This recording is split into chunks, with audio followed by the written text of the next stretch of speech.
une magnifique femme gabonaise et un talentueux chanteur jamaïcain.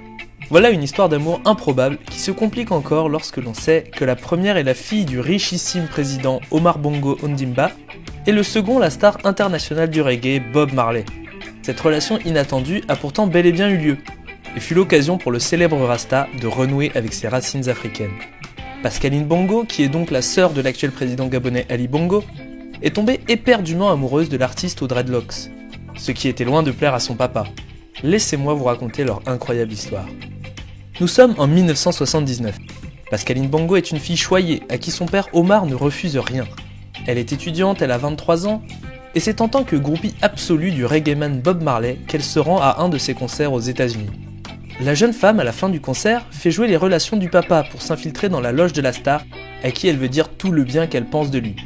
Mais c'est la douche froide. « Qu'est-ce que tu es vilaine !» lâche l'intéressé lorsqu'il l'aperçoit, un énorme joint à la main. Pascaline reste bouche bée. Ce n'est pas exactement l'accueil qu'elle espérait. Pourquoi cette réaction ? Une femme noire ne devrait pas se lisser les cheveux, explique Marley. En exhibant ses dreadlocks, il lui explique sa vision du cheveu africain, profondément imprégné par les préceptes du rastafarisme. Et cette première discussion va leur permettre de briser la glace. La groupie parvient ensuite à inviter le reggaeman dans sa luxueuse villa de Beverly Hills à Los Angeles. Une soirée qui reste à ce moment-là assez sage, et le climat de séduction reste tranquille, sans dépasser les bornes de la bienséance. C'est là que Bob Marley lui fait part de son rêve, donner un concert en Afrique. Pascaline réalise que celui-là qui vénère Jah Haile Selassie, qui se veut chantre du panafricanisme, n'a en fait jamais pu jouer sur le continent africain. La fille Bongo saisit l'occasion et propose à son idole de venir jouer à Libreville pour un concert privé.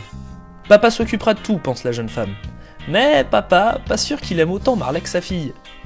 Car Bob Marley, né en Jamaïque et converti au rastafarisme en 1966 lors de la visite de l'empereur d'Éthiopie Haile Selassie dans la capitale Kingston, bien qu'en extase à l'idée de retrouver ses racines africaines, se heurte à un certain décalage culturel.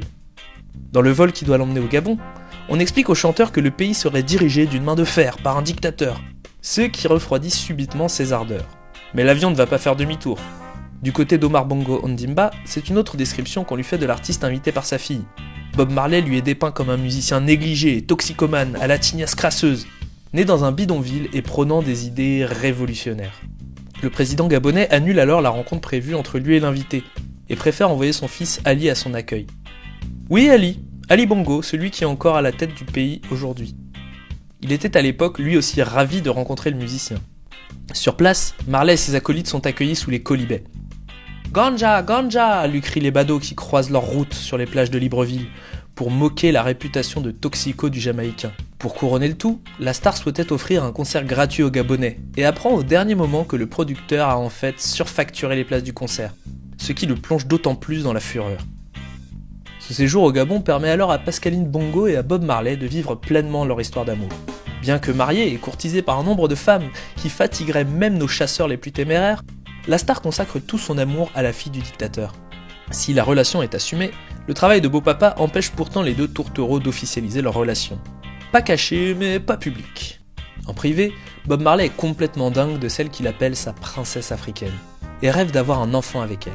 Mais Pascaline sait bien que son père n'acceptera jamais qu'elle se marie avec cet étranger aux coutumes bien différentes des siennes.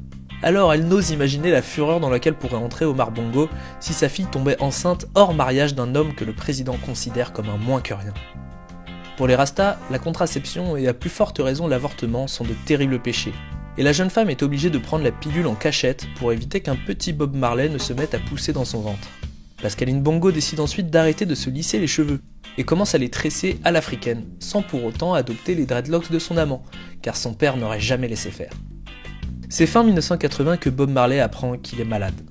Le mélomane avait contracté un mélanome qui aurait dû être amputé, mais la pratique est interdite par les préceptes Rasta. Ce mélanome a progressé en cancer généralisé et le Rastaman voit tout son corps l'abandonner subitement. Pendant 6 mois, il sera hospitalisé en Allemagne, subissant divers traitements expérimentaux s'avérant tous inefficaces. Chaque semaine, Pascaline se rend depuis le Gabon à sa clinique de Bavière, et elle voit l'amour de sa vie se détériorer, devenir l'ombre de lui-même. Et dans son cœur, Pascaline sait que, quoi qu'en ait dit son père, président ou pas, elle aurait dû accepter de porter l'enfant de Bob Marley quand cela lui était encore possible. Transféré en urgence à Miami en mai 1981, le Rastaman perd son combat contre le cancer et laisse derrière lui sa princesse africaine, sans bébé Bob dans le ventre, et le cœur en miettes.